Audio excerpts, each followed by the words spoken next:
ADHD! Woo! Can you tell how happy I am to make this video? What's that, you ask?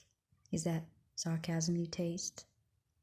Well, I hope it tastes good. Hello there, and welcome back to my channel, or welcome if you're new here. I fancy myself a writer, and this channel is dedicated to sharing my journey as a writer. You can check out more of my content to see if you want to stick around. Before I start, I'd like to say that no, I do not get distracted by squirrels outside. We do not have those in my country. I get distracted by stray cats. They usually lead me to the fish market. Writing with ADHD, what is it like? It's a nightmare. But it doesn't have to be, as I came to find out. Since this is the first and probably only video I'll make on this topic, I'd like to talk a bit about how I got to this point in life before going straight to how I manage my ADHD in general, but as a writer as well. So, I recently found out that I have ADHD. I'm in my late 20s. Would it be weird or surprising if I said that it brought me an immense amount of relief?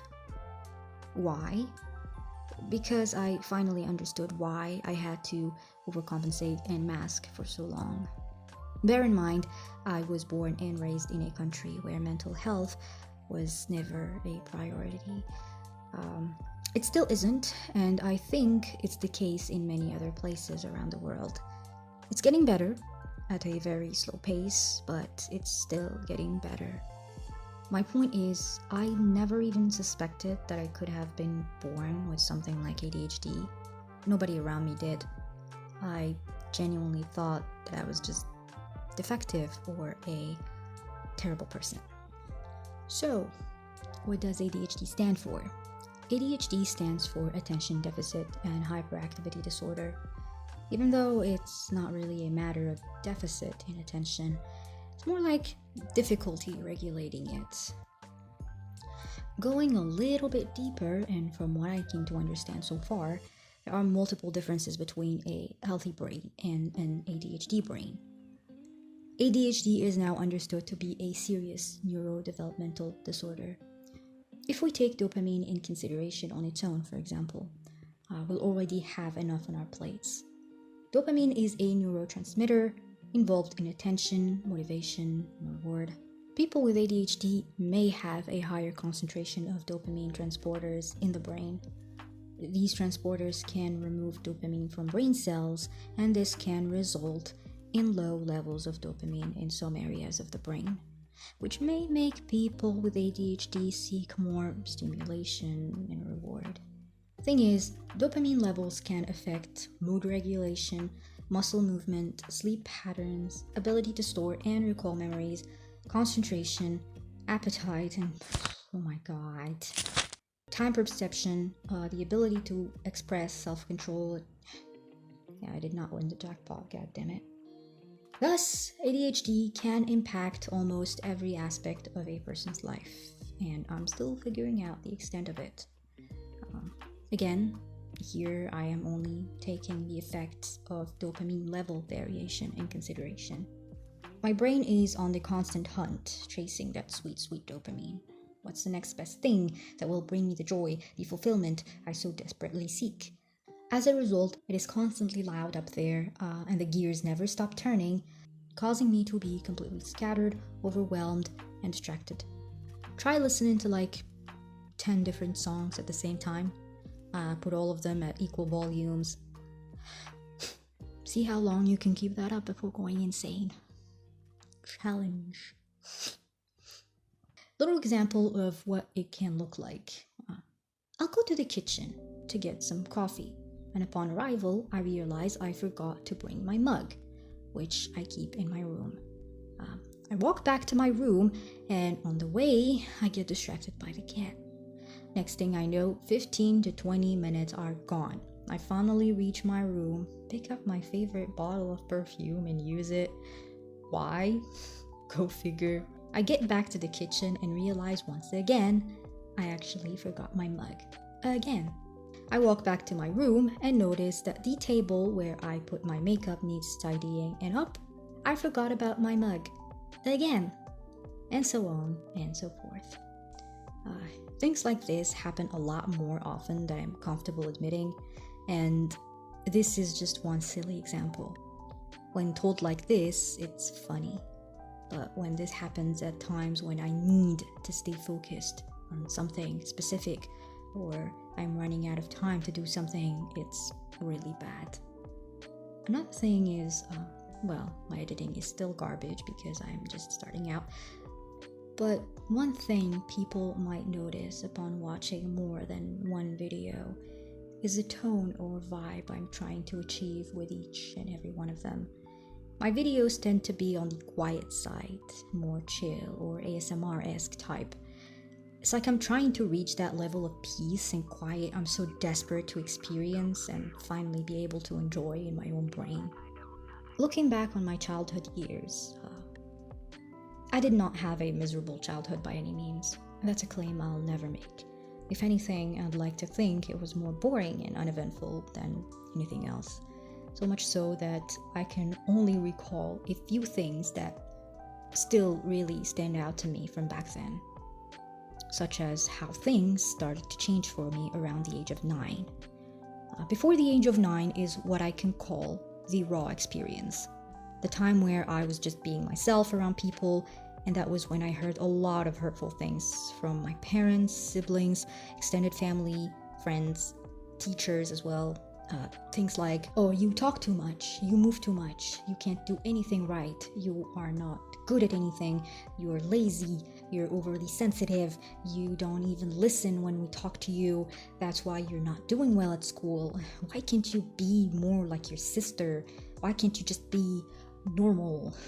From 9 years old and up is what I'd like to call the mask-on era. It was around the time when I started to realize that if I didn't want to be treated like that, if I didn't want to be told those things anymore, I just had to stop. Stop being myself and putting a lot more effort just to appear normal, even though it was a lie. Now, because I didn't know what the actual problem was, I thought the best solution was isolation. I thought if I lock myself in my room every day after coming back from school, then I can't talk to anyone, right? And that will force me to focus on my homework, right?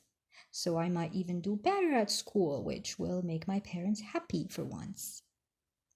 Doing this tripped me because it actually worked. Or so I thought. I kept that up for so many years that by the time I realized the consequences it had on me as a person, it was a little too late. But yeah, isolation.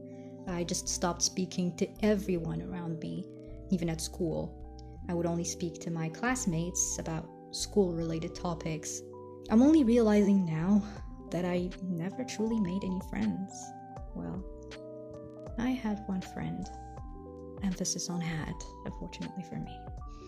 I stopped speaking to my parents, my siblings, and just forced myself to sit in front of my books and notebooks, and I was fully prepared to face the nightmare that this part was going to be, because before that I never really had any interest in school. I could barely keep my focus on a topic for more than 5 seconds, but to my surprise, it wasn't the nightmare I expected it to be. A big change happened. Solving a few math problems had successfully managed to shift my interests, and I grew fond of solving them. I'm sure that not having someone yelling at me to focus helped as well. Anyways, they were like puzzles to me. It was really fun. I had these moments of pure clarity, blissful joy solving math problems. I would completely forget about everything and everyone around me. I would even forget to take breaks for food and water. And heavens forbid I get interrupted. I would enter a state of pure rage. I thought that was just me being a horrible person. But yeah, and I decided that hey, math is actually super easy, barely an inconvenience. Whereas before it was just impossible for me to even consider sitting down and reading a math problem, let alone solving it.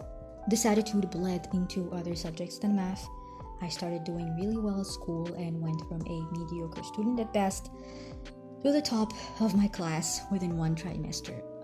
So in the span of 3 months, I definitely felt rewarded. I finally got praised for doing something right.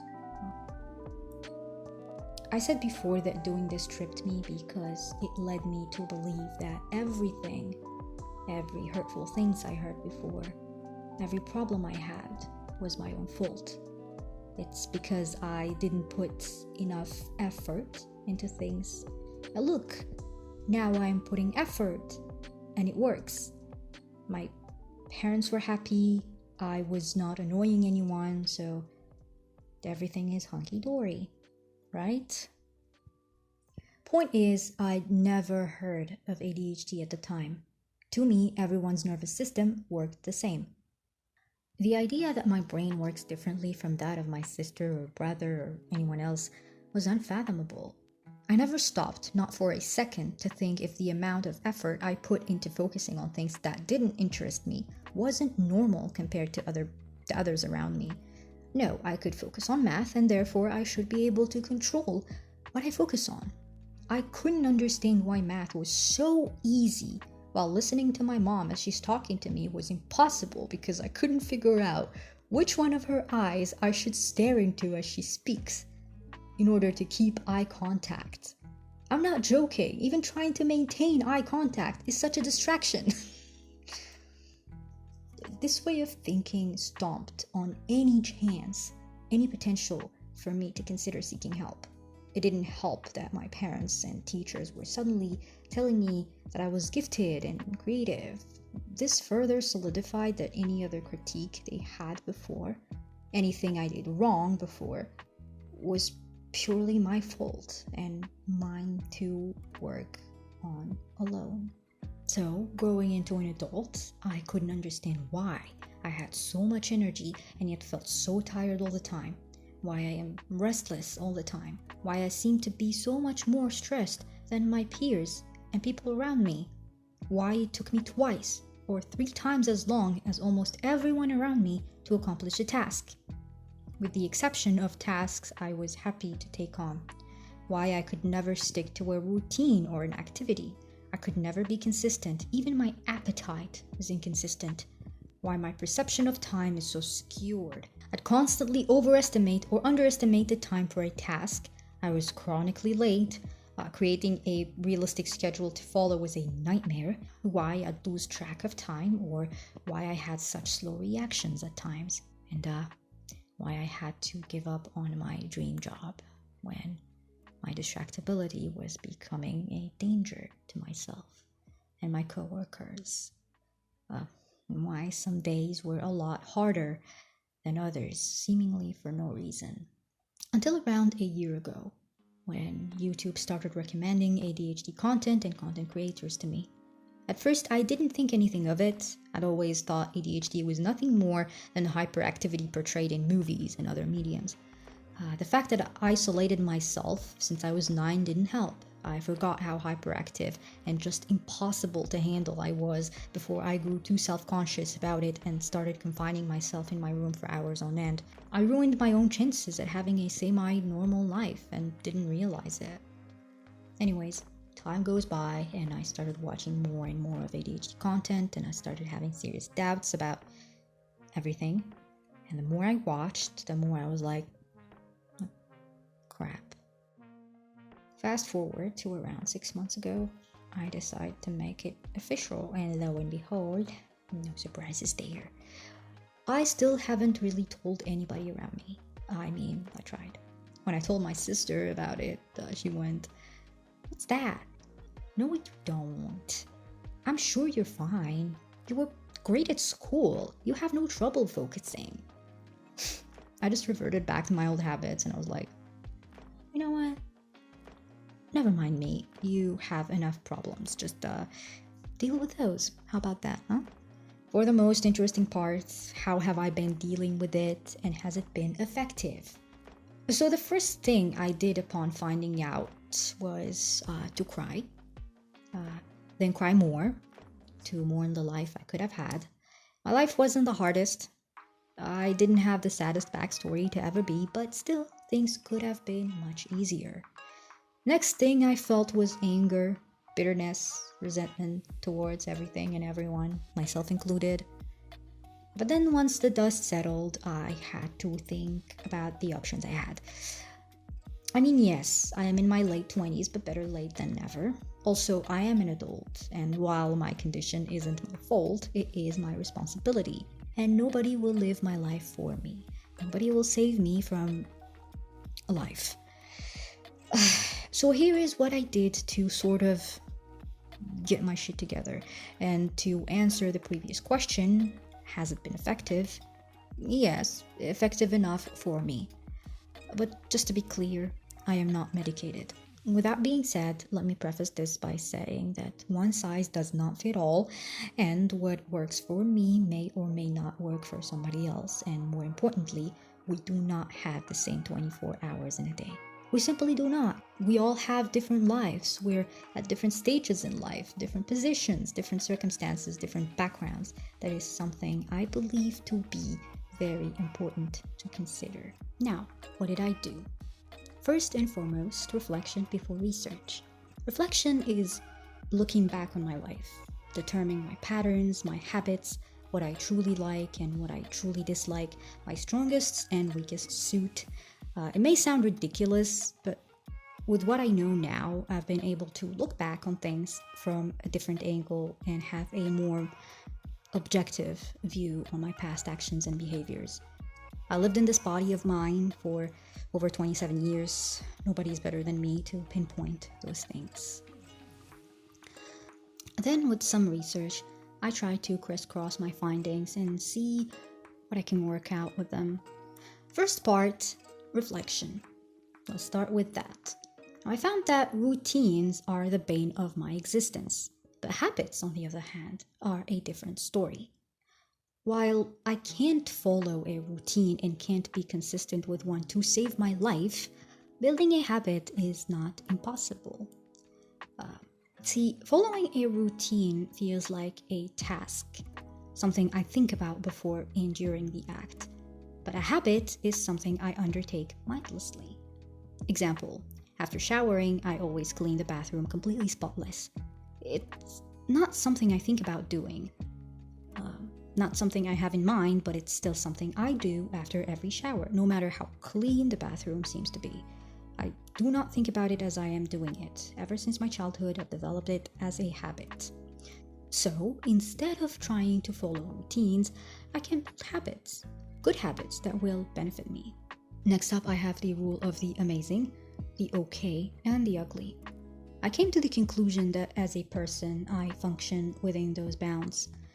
I have the amazing days where I have a high drive, high motivation to do an activity. My ability to focus on it is on point, and I am able to accomplish a lot within those days. The okay days are days where I feel like I have a lot of energy but just don't know how to utilize it. Those are the days where I feel fine. I'm constantly distracted, but can still be productive nonetheless. The ugly days are the Mariana Trench. These are the days where I am at the bottom of the barrel. I have zero motivation to do anything. I'm in complete paralysis. It's even hard to breathe. Coincidentally, or not so coincidentally, and this part is more relevant to women, my menstrual cycle has a great influence on that, as these ugly days tend to fall around the same time as those. Not always, but when it happens, I don't know how to describe it other than I do not want to be alive anymore in those days. And no matter what I tell myself to keep it going, it just doesn't work. Next up, I have scattered and constantly overwhelmed, and unable to make simple decisions because of that. This manifests in the presence of multiple and loud voices in my head. Remember the example of listening to multiple songs at the same time? Yeah, it wasn't just a joke. It feels like everything is coming at you at the same time. I don't know what actual pure silence is like. Say, this is what a to-do list looks like. And this is what it looks like when I try to think of and make one up in my head. An example I can give here is that when I'm writing and then go back and read what I wrote, I very often notice that I forgot words, and this happens very frequently. That's because my brain is already thinking about the next sentence or paragraph or chapter as I'm typing. Can you guess how many words I forgot while writing the script? Motivation vs complete freeze. Motivation isn't this unicorn dust that befalls people from different realms or whatever the fuck. Motivation, simply put, is your drive to act. It's not magic, it's regulated by the brain. I'm thinking of doing the dishes, then I should be able to get off my ass and do the damn dishes. With ADHD, however, it's a tad more complicated because the factors that regulate it are impeded. Therefore, I find a lot of difficulty to just start any activity, even as simple as going to get food. I'm able-bodied and my muscles function just fine, but I have a hard time getting them to obey. One of the loud voices in my head I mentioned before is one that constantly screams at me to get up, do something, anything. Why are you just sitting? It's a simple task. Why are you afraid of it? Get off your ass. No, I'm not joking. Next, loss of time and distractibility. Thus, I'm constantly late to rendezvous and appointments. It takes me more time than needed to finish a task. And I have out of sight, out of mind, constant forgetfulness. Now let's go over to research. People talk about ADHD superpowers. Now I'll be honest, I don't really like calling them that, but since I did not win the jackpot, I will happily use whatever advantage I can get my hands on to make life easier. We start with the first point: creativity and ability to think outside of the box. Alright. It says that ADHD people are more prone to be creative and able to think outside the box. Fine, I'll take that. Next, we have hyperfocus on interesting tasks for long periods of time. This is frankly the only thing that saved me in school, I'll be honest. Hunger for novelty. Ability to quickly process large amounts of information, especially if the topic interests me. Well, I'll say it. The only way I'm able to process large amounts of information is if the topic interests me. Otherwise, I'm just... you can talk to me for however long you want, and I'm just... yeah. Whatever. Next, we have intuition, observation, and connecting available dots, and sometimes making deductions where needed. Okay, alright. Next point is, while I have almost zero ability to control my impulses and balance my emotions, I have always been better at reading the room and empathizing with people and walking in their shoes. Even though that's an aspect of me I've neglected and completely shut down through isolation. Next point, highly energetic and in need for movement, yet unable to express that effectively.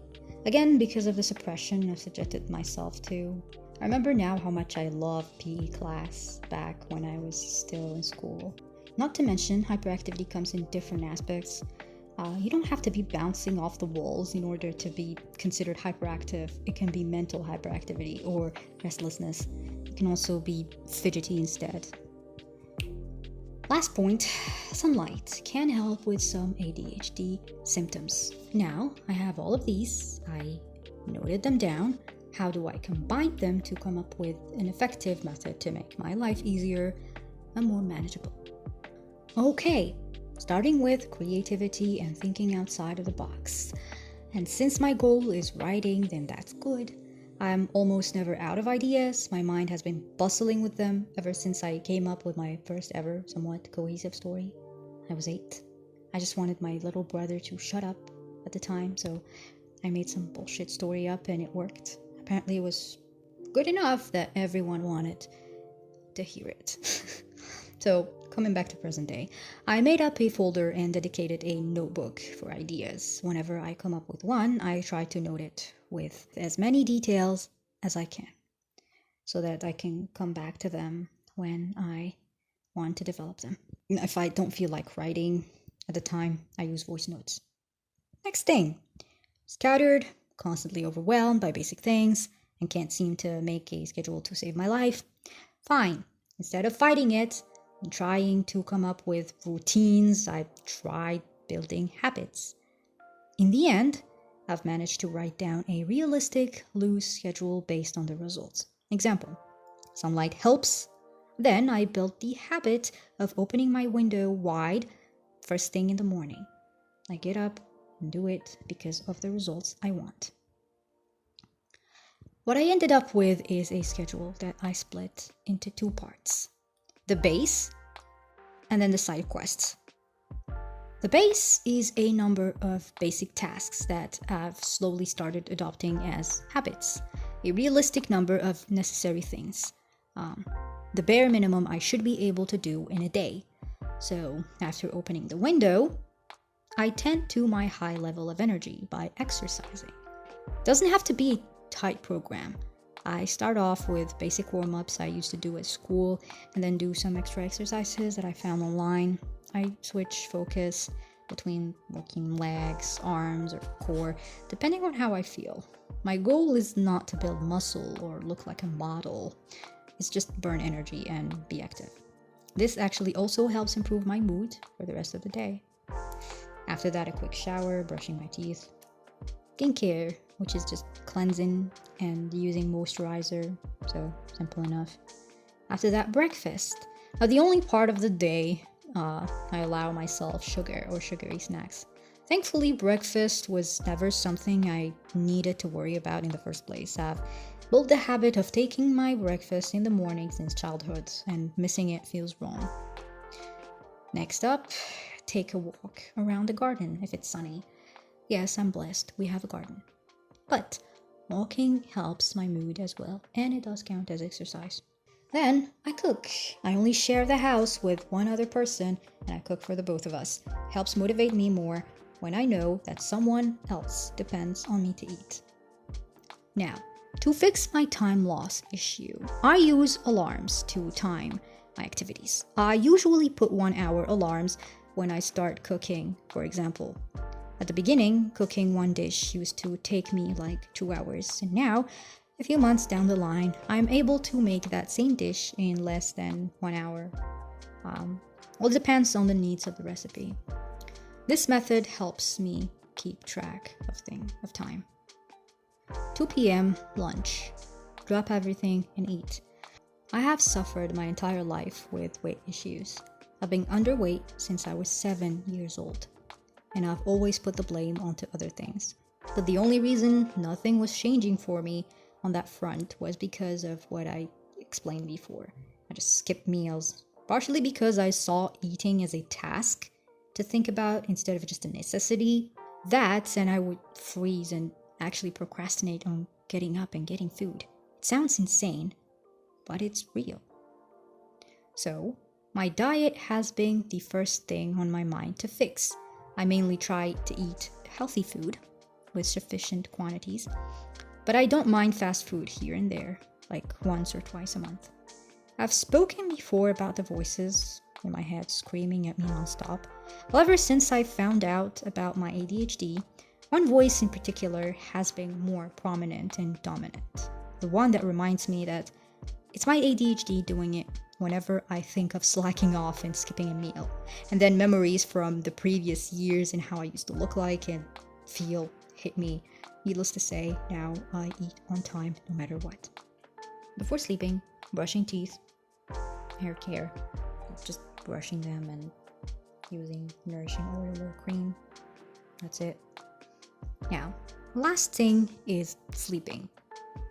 Be in bed by midnight, no matter what, unless there's actually something going on.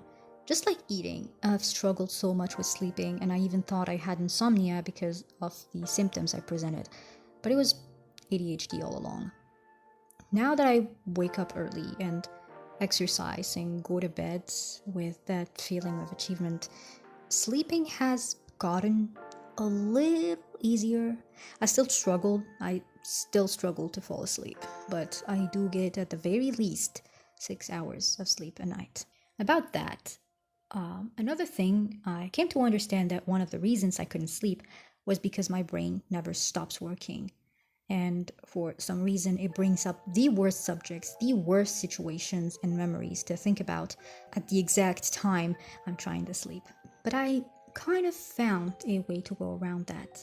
In a previous video, I'd said that ASMR has helped me a lot. And for so long, I believed it was the result of a traumatic experience I had a few years back, which left me unable to sleep in complete quietness when there are no exterior sounds around me. But now I realize it's only partially that. I need it because it helps drown out the voices egging me to think about something that prevents me from falling asleep. It helps slow things down a bit. As a matter of fact, my diet and sleep schedule were the first things I focused on from the beginning of my journey. And guess what? I finally gained weight. It's been slow, but I got what I wanted. And guess what again? Fixing these two things has helped me so much with my writing.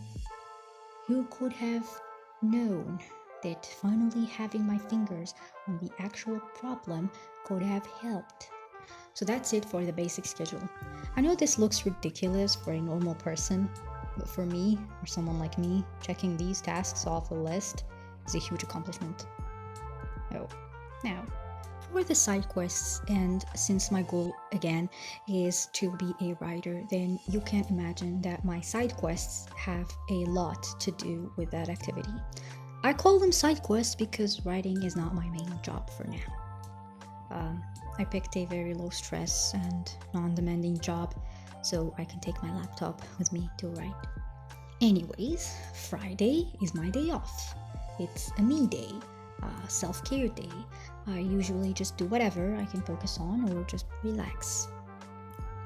Saturday is dedicated to writing, at the very least 500 words a day, or plotting and planning a story plus research for said story. Again, I put a 1-hour alarm at the beginning to see how much progress I can make during said hour. It's a bit different than cooking or any other basic task like washing the dishes. So although I did notice progress, my writing ability is still tied to my mood that particular day. So sometimes I make less progress than what I want to. After that hour, I get up and just move around. If I need to walk, I just walk. If I need more movement, I go around shuffling things up and reorganizing items around myself. After that, I get back to writing unless it's lunchtime. I put another 1 hour or 90 minutes alarm and write a bit more. Doing this has helped bring clarity, like I know where I am spending my time. It helps me feel like I'm actually making progress. Even if it looks like an illusion, there's a sense of fulfillment that I didn't get before. Note that when I write, I listen to music. Sometimes the genre fits the scene that I'm writing, but sometimes music just stands in my way more than anything else. So what I do is listen to brown noise instead. It helps block out outside noises and reduces the opportunities for distractions. Sunday is dedicated to video planning, scripting, researching, recording, editing, and tending to other social media. And if I start by, say, editing, then I stay with editing unless I finish quickly. Then I try to do research for a different video. Anyways, I am planning on self-publishing and utilizing serial fiction, so I feel like I need to work on my presence online. I think you get the idea of this side quest plan. Basically, each day of the week is dedicated to one activity in order to get shit done and not get overwhelmed. Now, how do I remember to follow this schedule? Well, out of sight, out of mind. I plastered it on the wall facing my bed. It's the first thing I see in the morning and the last thing I see before going to sleep. And I do not look at the next task before finishing the previous. And when I get to bed or get out of bed, I ask myself, what do I have to do for today or tomorrow? The answer is I don't have to do shit, and I don't have to think about shit. I just have to look at the schedule and follow it blindly. No need to get scattered or overwhelmed. Now you might ask me, why did I split the base schedule and the side quests apart? The basic and side quests combined are for the amazing and okay days. These are the days I can function like a human being. On the amazing days, if I happen to hyperfocus on writing, then it's a plus. A good example of hyperfocus I can give is the video I made. I wrote 7,000 words in 9 hours. I remember it was nighttime and I just felt like hitting the keyboard, and I did. I didn't even realize it. But that was before I started following the schedule. Now, the basic schedule alone is for the ugly days. On those days, acceptance is key. Don't fight it too much. I learned that the hard way. And since these days usually overlap with my menstrual cycle, I forego exercise and replace it with crying a lot before getting to work. The results. Whereas before, I couldn't stick to a routine for more than a week and kept on hopping from one interest to another. Now, I managed to stick to a schedule for a little more than 6 months. No, I have not been posting much, except for my ongoing online romance serial fiction, to which I've recently changed the updating schedule, but I've been hoarding videos. Go figure why. I keep on editing and re-editing, and the same goes for my chapters. I know that I'll have to let go and just start posting eventually and try to be consistent with it. Now that I feel like I'm standing on solid ground, I'll be able to sit down and make a schedule for updating different social media as well. I kind of stopped seeking new thrills or novelty, well, kind of. And instead, I am more happy with the sense of accomplishment and fulfillment I'm getting at the end of each day. Even on days where depression and physical pain takes over, I still manage to be functional. And I have been consistent with my writing as well, something that I haven't been able to do before now. Knowing that I have ADHD did not cure me, but it sure as hell helped me get on good tracks. My next step is to fix the disaster I've made of my social life, fixing the brittle bridges caused by my inattentiveness. That leads everyone around me to believe that I don't listen to them because I don't care about them. Or the fact that I completely forget to answer my texts until I am berated for it. But baby steps and easy does it. I think that should be another video in of itself. I'm not really sure if I want to bring this up again on YouTube, or if I want to make a second video. I'd like to keep this channel about writing. We'll see, I guess. For now, however, I think that's going to be it for this video. There's much more I have to say, but I feel like there are things I should keep to myself. Also, the script for this video is already over 5,000 words long. Editing is a nightmare for me, even though it's an activity that interests me. It's still hard. I do hope I at least made someone feel like they're not in this alone.